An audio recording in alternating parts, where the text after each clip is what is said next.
If you really want to understand how one of the strangest organizations of the 20th century was born, you have to start at the moment when Germany's soul cracked. The year is 1918. The empire collapses, the Kaiser flees, and the streets fill with veterans who've returned home only to find humiliation, poverty, and chaos.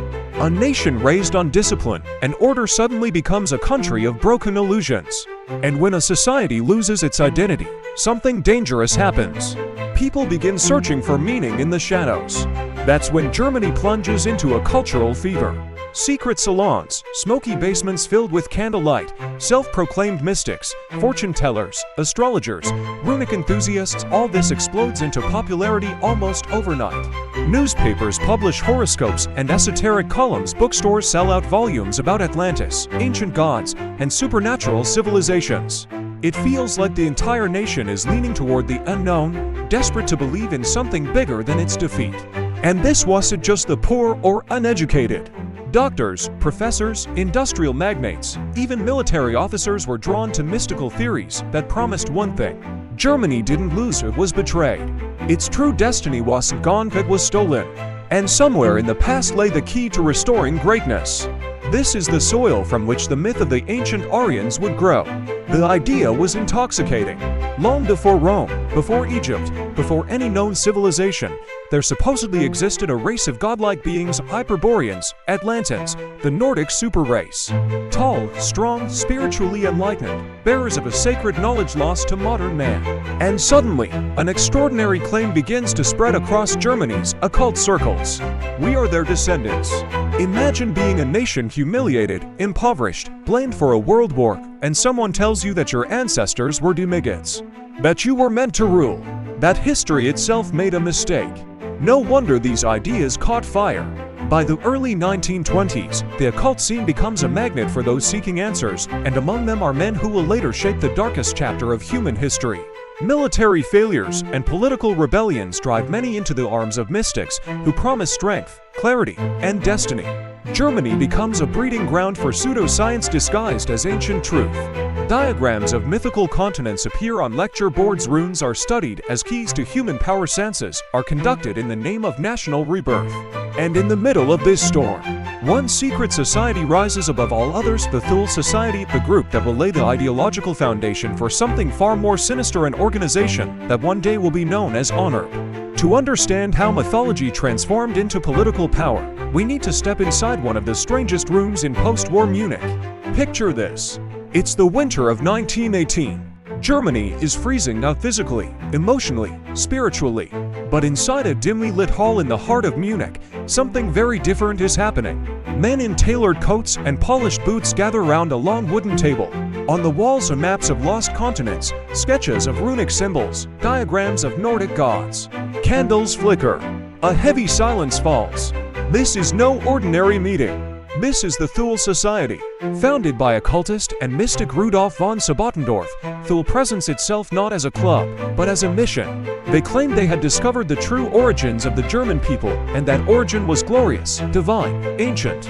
Their central belief was bold enough to make any historian faint. After Atlantis fell, the surviving super beings migrated north to a legendary place called Thule, and from this sacred land the Aryans were born. To the outside world, this might sound like fantasy. Inside that room, it sounded like destiny. The society attracted an elite audience. University professors, wealthy industrialists, decorated officers, even archaeologists obsessed with proving that Germany was just a nation. It was the last echo of a forgotten golden age. Thule preached a seductive story. Germans were not simply Europeans, they were the direct heirs of Atlantean wisdom. The world's ancient civilizations, language, culture, philosophy all came from Nordic ancestors. And most importantly, Germany's purity had been corrupted by outsiders and had to be restored. Dangerous ideas, wrapped in mysterious mythology. But the most explosive part? Thule didn't stay a private club for long. Slowly, new faces began entering the meetings, restless, angry young men searching for a worldview powerful enough to justify revolution. These men weren't professors, they were political animals. They listened, they absorbed, and they weaponized the myth. Among them, Rudolf Hess, who would later become the deputy Freire. Hans Frank, future governor of occupied Poland. And eventually, through Hess, a little-known veteran with a strange charisma and a taste for grand narratives, Adolf Hitler. The Thule Society didn't create Nazism, but it gave Nazism something priceless. A myth, a story, a supernatural justification for racial superiority. History teaches us that myths are powerful, but when a myth becomes a political ideology, it becomes lethal. For Thule, myth and politics were twins. Their meetings weren't just academic debates, they were rituals, rehearsals for a future where Germany would rise again, not through democracy but through destiny. And destiny, in their view, needed proof. Real artifacts, real ruins, real evidence that Aryans once ruled the ancient world. This desire, this obsession, would soon inspire the creation of an organization whose purpose was to seek that proof across the globe, from Tibet to Iceland. An organization with a name that would go down in infamy. ANENERBE, the Ancestral Heritage Research Institute. But before ANENERBE could exist, its future leader needed to step into the world of Thule. A man fascinated by runes, reincarnation, and ancient Germanic gods. A man whose imagination was more dangerous than any weapon. In the next chapter, he enters the stage. And his name is Heinrich Himmler. Every myth needs a believer. But the story of ANENERBE needed something rarer to a believer with power. Enter Heinrich Himmler. Before he became one of the most feared figures of the 20th century, Himmler was a man searching for meaning. He had tried religion, nationalism, traditional politics, and nothing felt big enough, ancient enough, destined enough. He wasn't a charismatic speaker, nor a war hero. He was a bureaucrat with a restless mind and a dangerous fascination with the mystical. And then someone introduced him to the ideas of the Thule Society. To Himmler, it wasn't just interesting, that was revelation. Imagine a man who feels insignificant being suddenly told that he is the heir to gods. That the German people are the chosen children of a lost super civilization. That hidden knowledge exists buried, forgotten, and he might be the one to bring it back. It was intoxicating. He devoured books on runes, Nordic sagas, ancient pagan rituals, sacred symbols, occult histories. He believed in reincarnation and even convinced himself that he was the spiritual successor of an early medieval German king. But the crucial moment came when the young Himmler was invited into circles influenced by Thule. He listens, he absorbs, and unlike others, he takes notes. And here is the turning point. Himmler doesn't see this mythology as a hobby. He sees it as a blueprint for a new civilization. While men like Hitler embraced the occult only when it served their politics, Himmler embraced it fully. To him, runes were not symbols, they were keys. Myths were not stories, they were instructions. Germanic legends were not folklore, they were a historical mission. And he began shaping his life accordingly. He reorganized the SS as if it were a medieval knightly order, a brotherhood bound by sacred bloodlines. Recruitment wasn't just physical, it was mystical. Candidates had to prove their ancestry, their purity, their spiritual worthiness. Every ritual, every emblem, every ceremony was infused with runes, symbolism, and pagan echoes. Inside Himmler's mind, the SS was not a military unit. It was the rebirth of a lost Aryan priesthood. But there was a problem. Believing in ancient gods is one thing. Convincing a modern empire to believe with you is another. So Himmler needed proof material, physical evidence to support his mythology. He needed scientific-looking reports, archaeological finds, ethnographic studies, ancient artifacts, anything that could be framed as confirmation of Aryan supremacy. And that's when a bold idea took shape. What if he created an entire institute dedicated to studying the origins of the German people?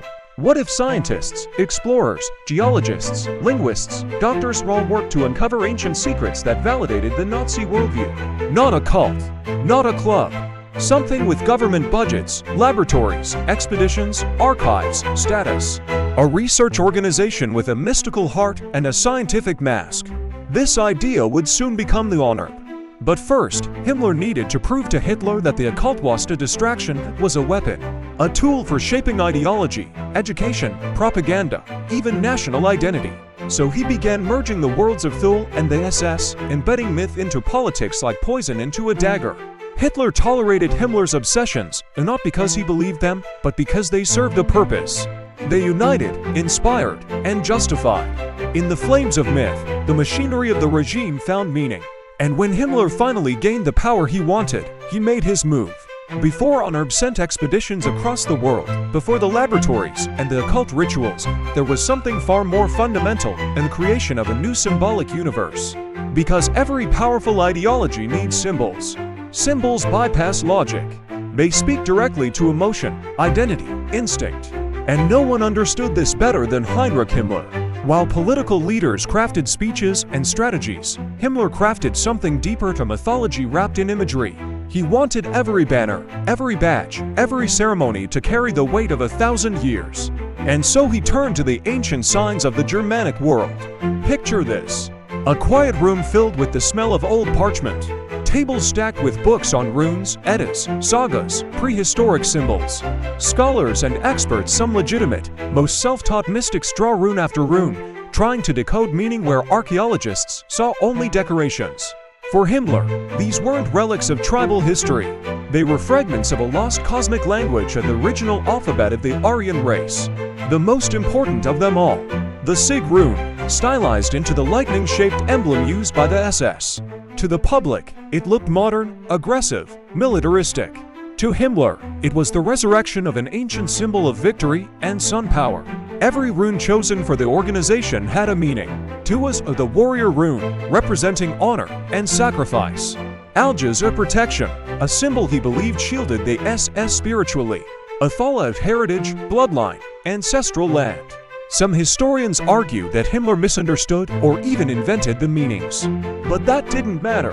What mattered was belief, and he believed fiercely. And then came the ultimate symbol, the swastika. Long before it was twisted into a mark of hatred, the swastika appeared in Hindu temples, Buddhist scrolls, and Indo-European artifacts. But when Adolf Hitler chose it for the party flag, it transformed from an ancient sign of good fortune into a political thunderbolt. Himmler pushed this transformation further. He claimed the swastika wasn't just a symbol, it was a memory, a remnant of the sun wheel worship by ancient Nordic tribes. Proof, in his eyes, that the German people carried spiritual power dating back to prehistory. And soon, symbolism became architecture. Ceremonies were redesigned with almost theatrical precision. Black uniforms to evoke medieval warrior priests, torchlit marches resembling pagan rituals, banners arranged to form enormous runic patterns, insignias crafted like relics from forgotten temples, even the ring of the SS, engraved with skulls and runes, became a kind of talisman, the sacred artifact that members had to return upon death so it could be stored in a vault beneath a castle.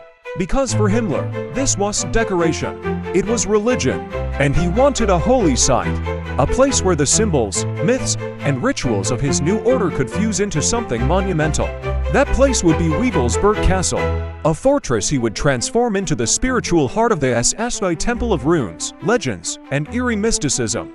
But to justify this symbolic empire, he still needed scientific proof. Artifacts, excavations, bones, ruins, measurements, something to convince the world and himself that the myth was real. And that mission would require an army of researchers, explorers, and pseudoscientists. By the early 1930s, the regime was no longer satisfied with speeches, symbols, and whispers of ancient greatness. They wanted evidence. Something they could show in classrooms, museums, scientific papers, as something that would make mythology look like history. And that's when one of the strangest ideas of the century took shape. Create a state-funded institute whose job was to prove a fantasy. The blueprint came from a trio whose minds blended ambition, mysticism, and perverse curiosity. Herman Wirth, an eccentric scholar obsessed with the mythical Atlantic homeland of humankind. Walther Dare, who preached that Germany's destiny was rooted in ancient Nordic bloodlines. And the regime's powerful security chief, who saw in their ideas a tool for shaping a new national identity. Their goal was audacious: to build a grand institution dedicated to studying the ancestral heritage of the German people. Not with folklore or legends, but with expeditions, laboratories, excavations, and academic authority. And so, in 1935, a new name appeared on official documents: ANENERBE, of the Ancestral Heritage Research and Teaching Society. It sounded noble, scholarly, almost boring. But what happened inside its walls was anything but. Imagine a place where archaeologists worked next to astrologers, where linguists debated with rune magicians, where anatomists measured skulls, while mystics mapped out Atlantis. Ahnenerbe wasn't one institution, it was a constellation of over 50 departments, each more bizarre than the last. Prehistoric culture, Germanic mythology, racial biology, rock carvings, weather lore, ancient music, reconstruction, witchcraft studies, Tibetan research, cave exploration, even a division dedicated to world ice theory. A cosmic pseudoscience claiming the universe was made of frozen matter. It was a playground for anyone who could wrap superstition in academic language. And yet, they received full state funding, access to universities, museums, restricted archives, military transport, everything real scientists could only dream of. Ahnenerbe researchers combed through Europe collecting artifacts, manuscripts, bones, and folklore. They bought private collections, pressured museums, even confiscated items from occupied territories. If something looked ancient, mysterious, or culturally valuable, Ahnenerbe wanted it. But the strangest part, the institute didn't just study history, it tried to rewrite it. Researchers were expected to produce conclusions that aligned with ideology, no matter what the evidence said. If archaeology contradicted the myth, the archaeology was changed. If a ruin didn't look Aryan enough, it was reinterpreted. If a cultural tradition came from another people, Ahnenerbe simply declared that Aryans invented it first. This was not science. This was storytelling with laboratories attached.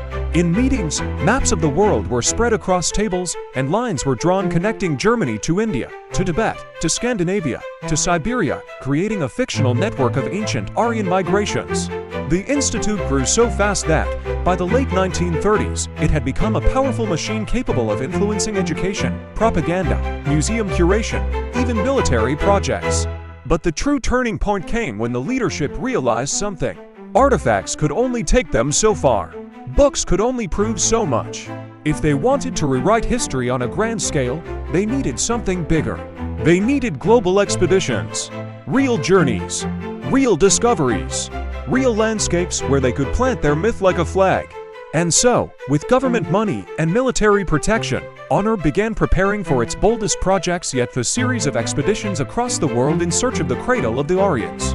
The most legendary of these journeys, the one that would take them to the roof of the world, Tibet. But that is only one part of the story. The moment the ANENERBE was officially formed, one idea obsessed its leadership. If ancient proof doesn't exist, we will go out and find it. Or at least something that looks like it. So in the late 1930s, as Europe slid toward war, groups of men in crisp uniforms packed cameras, calipers, radios, crates, and mysterious black cases, and left Germany in all directions. The world became their hunting ground. The most legendary mission began in 1938, when an elite SS research team marched straight into the Himalayas. Tibet, a place wrapped in myth, isolation, whispers of hidden kingdoms. To Himmler, Tibet wasn't just a destination. It was a portal, a place where he believed the last echoes of the ancient Aryan race still existed. When the German expedition entered Lhasa, they were greeted not as soldiers, but as mystics, explorers, seekers. They measured skulls of locals with cold, metallic instruments, trying to prove a connection between Tibetans and the so-called Aryan race. They bought ancient manuscripts, collected relics, filmed rituals, studied monasteries, and the strangest of all, they set up a functioning radio link between Lhasa and Berlin. A direct mystical hotline that survived until the final year of the war. But Tibet wasn't the only target. Another team was sent north into Karelia and the Arctic forests. Why Karelia? Because deep in the Finnish and Karelian mythology, in the epic Kalevala, Himmler's researchers believed they saw reflections of ancient Nordic gods and therefore, a piece of the original Aryan world. There, in remote villages, cliffs, and cave systems, they recorded chants, catalogued witches, searched for runic stones, and hunted for signs of forgotten pagan cults. At the same time, a third expedition was digging into the Caucasus Mountains, another crossroads of civilizations, legends, and supposed ancient migrations. The Germans scoured caves for ancient tools, bones, burial sites, anything that could be twisted into supporting their racial theories. There were stories of secret tunnels, lost tribes, and even attempts to link Caucasian skull shapes to their imaginary Aryan template. And then Iceland. Cold, volcanic, harsh, but for the ANENERBE, sacred. This was the homeland of Viking sagas, runes, and Old Norse gods.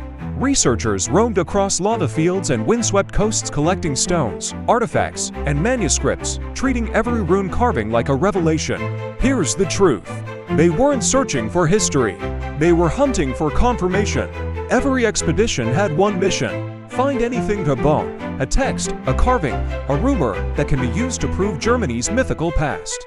And if the data didn't fit, they adjusted it, bent it, invented the missing parts.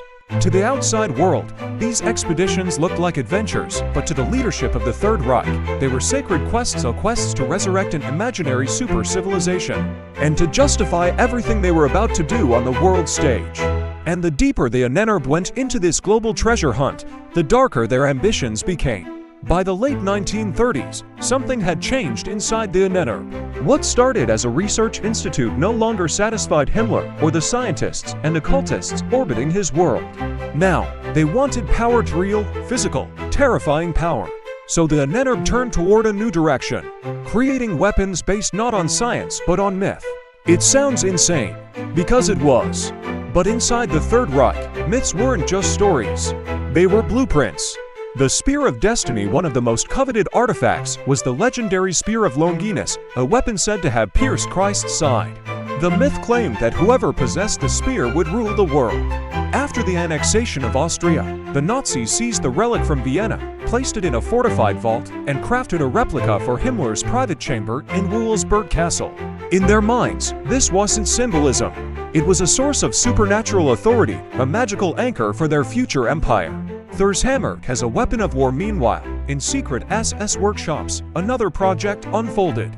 The Hammer of Thor, not the mythical one from Norse legend, but a prototype for an electrical superweapon. Karl Maria Williget, or the self-proclaimed descendant of ancient gods, convinced Himmler that Thor's hammer had been a device capable of channeling lightning itself.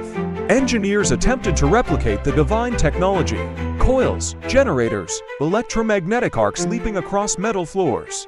The goal: a weapon that could disable tanks and aircraft with a single electric blast. Did it work? Not even close. But money poured in anyway, because in this new Reich mythology, failure simply meant they were not close enough to the ancestors yet. Crystal skulls, grails, and sacred blades. Some teams hunted for crystal skulls in Latin America. Others searched for the Holy Grail, convinced it was hidden among Cathar ruins in France. Another division believed that ancient swords untouched by Germanic heroes held dormant powers that could be reawakened. Artifacts were shipped to Berlin by the crate. Most were worthless. But in the propaganda reports, every single one was a breakthrough. The rise of pseudoscience inside ANENERBE laboratories. Pseudoscientists combined engineering with pure fantasy. There were experiments to change Earth's magnetic field. Designs for anti-gravity craft. Schematics claiming to harvest cosmic energy. Attempts to read thoughts from a distance. Plans for mind-enhancing helmets connected to Norse symbols. One project even proposed creating a spiritual radar, a device to detect supernatural forces on the battlefield. These weren't fringe ideas. These were official projects, receiving real money, real workers, and real priority. The dangerous truth behind the absurdity lies a darker reality. For the leadership of the SS, mythology was not entertainment. It was strategy. If ancient artifacts held power, they wanted it. If Norse gods were symbols of dominance, they wanted to become them. If a mythical weapon could reshape the world, they intended to build it. The deeper ANENERBE descended into myth, the more the Third Reich blurred the line between occult fantasy and military ambition. And soon, their next step would become the darkest one yet. Because when myth couldn't give them power, they turned to science and to human experimentation. As the war escalated, the ANENERBE crossed a line from which there was no return. Their mystical quests had failed to deliver real power. Their superweapons were fantasies wrapped in wires. And so the Institute turned towards something far darker, turning human beings into raw material for experimentation. This was the moment when myth met brutality.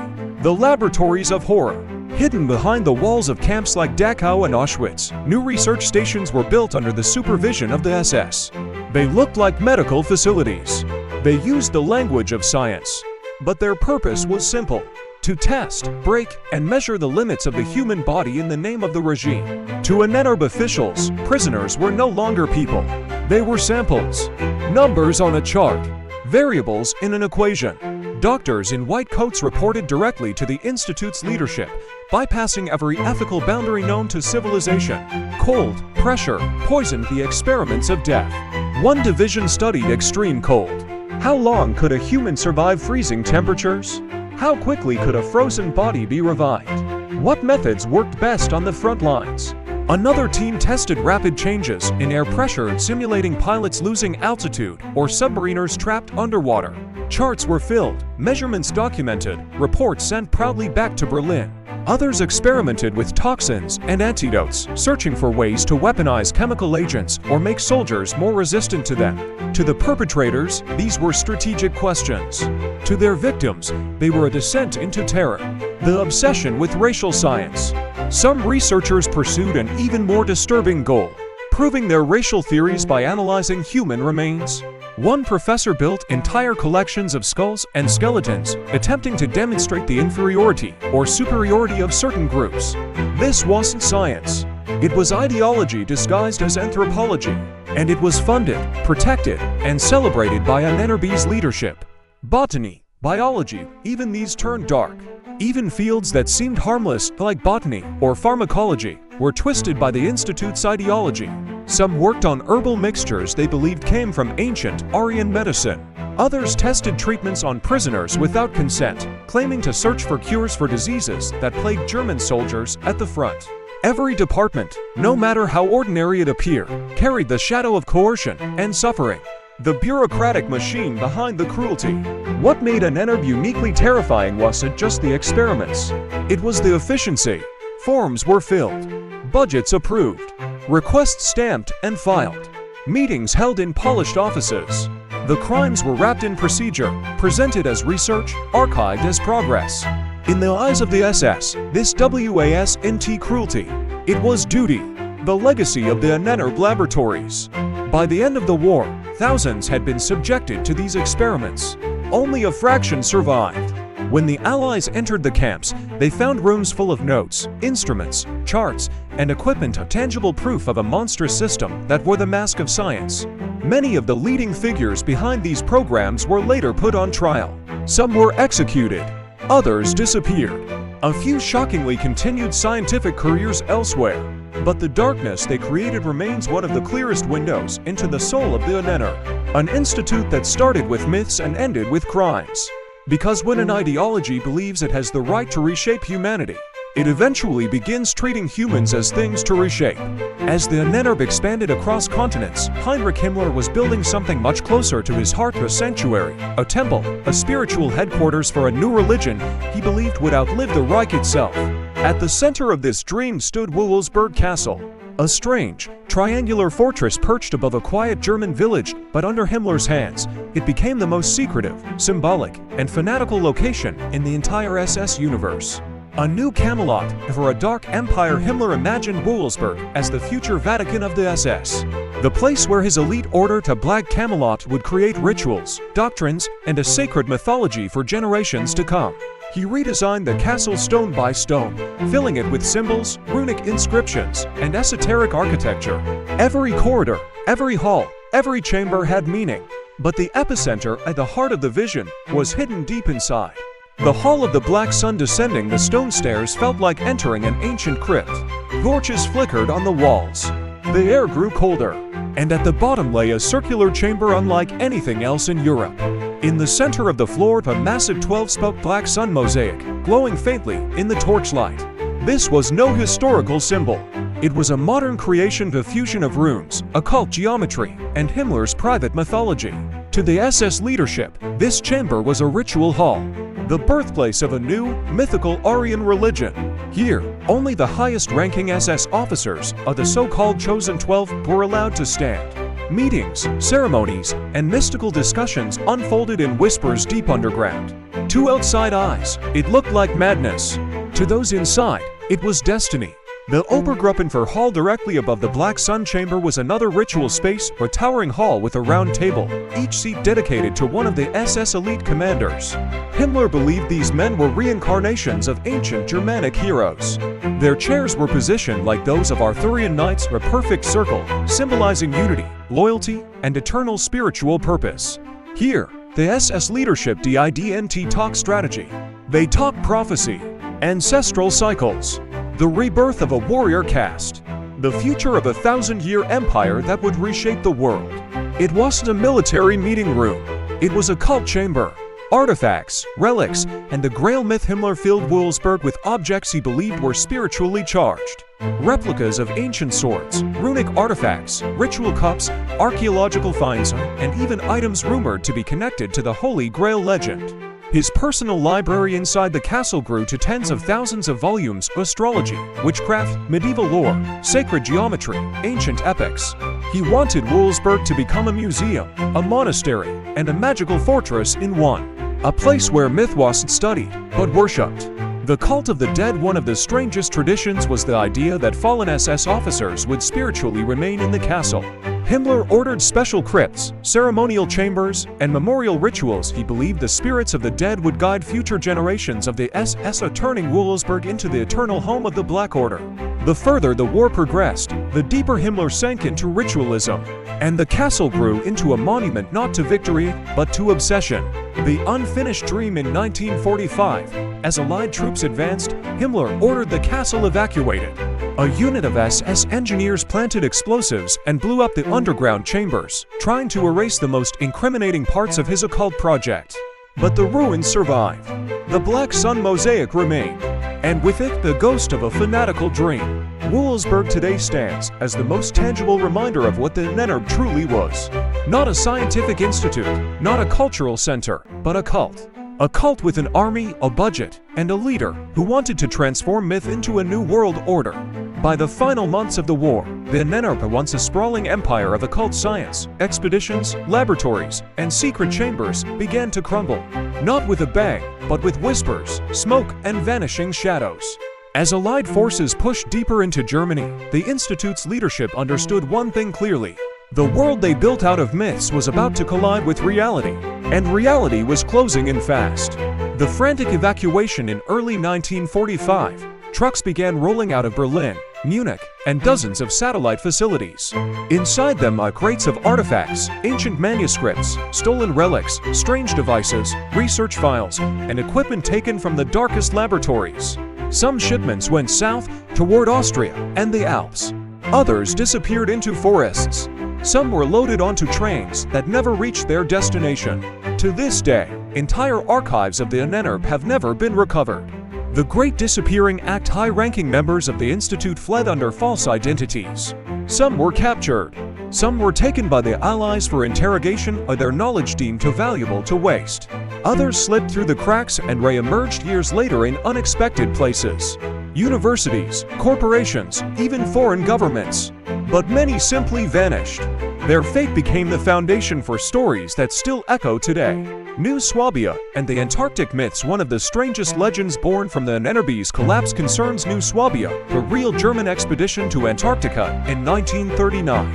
After the war, rumors spread like wildfire. Secret bases beneath the ice, submarines escaping south with archives and leaders, tunnels carved beneath glaciers, even tales of experimental flying discs hidden in icy caverns. None of it has ever been proven, but the combination of real expeditions, missing documents, and mysterious disappearances created the perfect breeding ground for conspiracy theories that still fascinate millions today. The legacy of a dark dream. When the Allies finally entered the ruins of ANENERBE buildings, they didn't find ancient magic or superweapons. They found documents, charts, equipment, crates filled with relics stripped of their mythical meaning. And in the camps, they discovered the truth behind the Institute's research. A monstrous system that used myth as justification, science as camouflage, and human lives as fuel. Thousands of pages of evidence were collected. Trials followed. Sentences were given. But the mythology survived. Because that is the nature of myth. Even when the empire built upon it collapses, the story remains.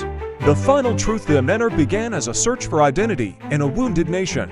It grew into a machine that rewrote history, worshipped symbols, weaponized fantasy, and ultimately helped pave the way for crimes that still shock the world. Its collapse was not just the end of an organization, it was the end of a belief that myth can be forced onto reality by power alone. But its shadows continue to inspire books, films, conspiracies, and endless speculation. In the end, the greatest danger of the ANENERBE was not the occult, not the expeditions, not even the experiments. It was the idea that belief without truth and power without morality can reshape the world. History proved otherwise. And if you want more stories like this, if this journey through the hidden world of the Ahnenerbe fascinated you, its secrets, its myths, its terrifying ambitions, make sure to subscribe to the channel. We put enormous work into telling history in a way that grips you, shocks you, and stays in your mind long after the video ends. If you want more deep, cinematic stories about the past, hit the like button, leave a comment, and subscribe so you don't miss what comes next. Because the next story might be even darker and even more unbelievable.